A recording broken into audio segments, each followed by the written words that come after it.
Junia is mentioned only once in the Bible, at Romans chapter 16 verse 7, where the Apostle Paul sends greetings to Andronicus and Junia. Although the reference is brief, Jehovah's Witnesses, in their discussions and publications, have considered what can be reasonably drawn from this scriptural mention, paying close attention to the cultural and linguistic details of the text. As with all individuals referenced in the Bible, their understanding is shaped by careful study of the original language, the broader scriptural context, and the principles that guide their interpretation work. Identity and name.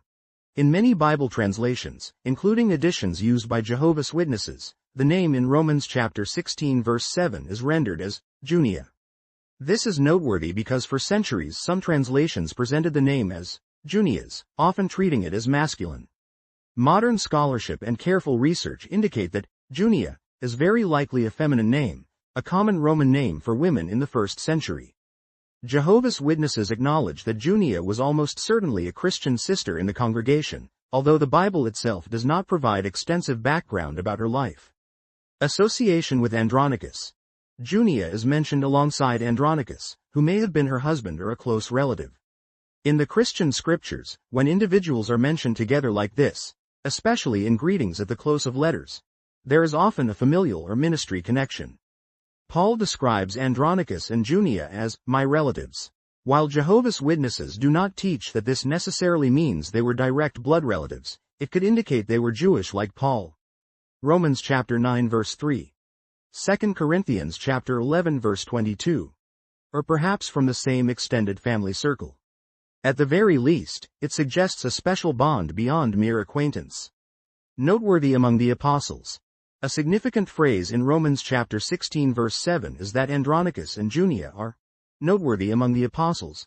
New World Translation wording. Outstanding among the apostles.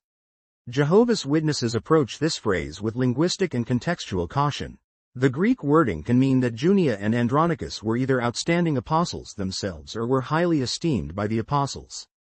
Given the consistent pattern in the Christian congregation, Jehovah's Witnesses understand apostles, in the strict sense, to be the 12 chosen by Jesus and a few others clearly identified as such in the Bible, including Paul himself.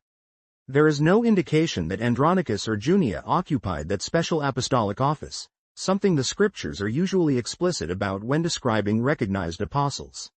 Rather, Jehovah's Witnesses explain that this phrase likely means Andronicus and Junia had earned a respected reputation in the early Christian community and were well known to the apostolic leaders. They may have been long-time, faithful Christians who played significant supporting roles in the congregation's growth and stability. Paul states that these two had been in union with Christ before him. Since Paul converted sometime after the death and resurrection of Jesus, Junia and Andronicus must have been among the earliest believers, possibly joining the fledgling Christian movement in the 30s CE. This longevity in the faith, combined with their faithful service, would have made them well regarded by those who personally knew the apostles. Suffering for the faith. Paul also refers to Andronicus and Junia as his fellow prisoners. This simple statement speaks volumes about their level of devotion. It strongly indicates that, at some point, these two Christians endured imprisonment for their beliefs, possibly even alongside Paul. Jehovah's Witnesses, who often highlight examples of faith under trial, would point to Andronicus and Junia as evidence that many first-century Christians were willing to suffer hardship rather than compromise their loyalty to Jehovah God and the teachings of Jesus Christ. Junia, in that sense, stands as a symbol of steadfast Christian faith. Lack of additional historical detail. Jehovah's Witnesses are careful not to go beyond what is written. The Bible does not provide additional stories, background, or personality traits of Junia. There are no historical details about where she lived or where her ministry took her.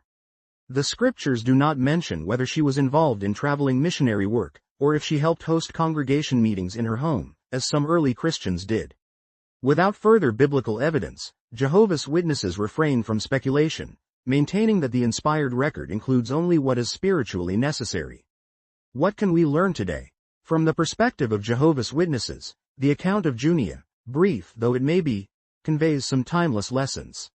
First, it reminds readers that from the earliest days of Christianity, faithful women played significant and respected roles in the congregations. While not in positions of official teaching authority over the congregation, consistent with the scriptural pattern, 1 Timothy chapter 2 verse 12. They nevertheless earned commendation from influential Christian leaders, including the apostles and Paul himself. Junia's recognition shows that faithful devotion to God's service, endurance under trial, and long-term commitment to Christ's teachings are traits that both men and women can exemplify and be honored for. Second, Junia's mention in Romans chapter 16 verse 7 underscores that first-century Christianity was made up of real people with varying backgrounds. It was not just the well-known apostles like Peter, John, or Paul who contributed to the work. Many lesser-known Christians, some mentioned only once, demonstrated commendable loyalty, love, and zeal. Jehovah's Witnesses often draw attention to such individuals to remind believers today that Jehovah sees and values even those not widely recognized or frequently mentioned. Please share and like and please subscribe.